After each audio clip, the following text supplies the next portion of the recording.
Merci beaucoup d'avoir cliqué sur cette vidéo et aujourd'hui on va parler du salut.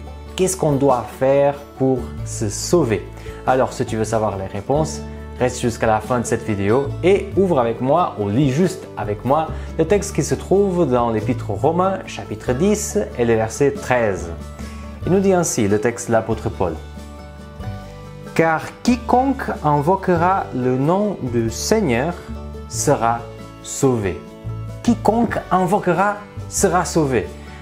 Déjà, invoquera, le verbe invoquer, ce n'est pas un verbe qu'on utilise aujourd'hui avec ce sens. Le fait d'invoquer une divinité, ce n'est pas quelque chose qu'on entend dans les couloirs de nos écoles ou dans les couloirs de nos boulots. Qu'est-ce que ça veut dire cette idée d'invoquer le Seigneur? Il y a d'autres versions que traduisent par appeler au secours ou tout simplement appeler.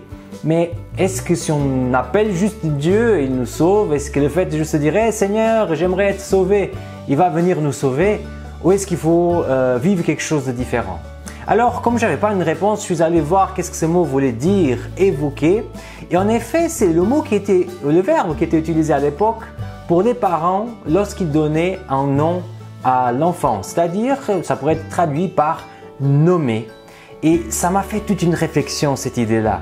Parce que bien que l'enfant, il naît déjà dans le ventre de sa mère, le jour en qui on le nomme véritablement, c'est quand il a sa naissance. Et en effet, c'est dans le moment de la naissance de l'enfant qu'il devient réel.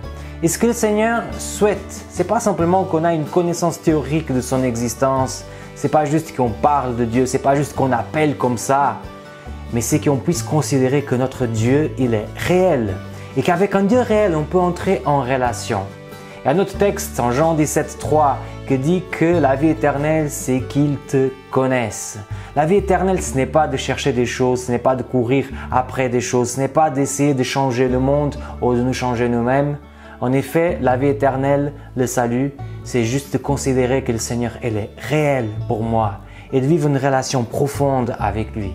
Et certainement, si tu cherches ça dans ta vie, tu auras l'assurance d'être sauvé, mais aussi l'assurance de continuer cette relation avec Dieu pendant toute l'éternité. Qu'est-ce que ça serait excellent de vivre cette amitié profonde pendant toute l'éternité. Alors si tu as apprécié cette vidéo, mets un pouce en l'air. Si tu as apprécié vraiment cette vidéo, alors c'est le moment d'aller partager ça avec tes amis. Si tu n'es pas encore abonné à la chaîne Ministère Samuel Cunha, écoute, ça me ferait un grand plaisir que tu puisses t'abonner. Et j'ai qu'à te dire que je suis toujours enchanté de votre soutien.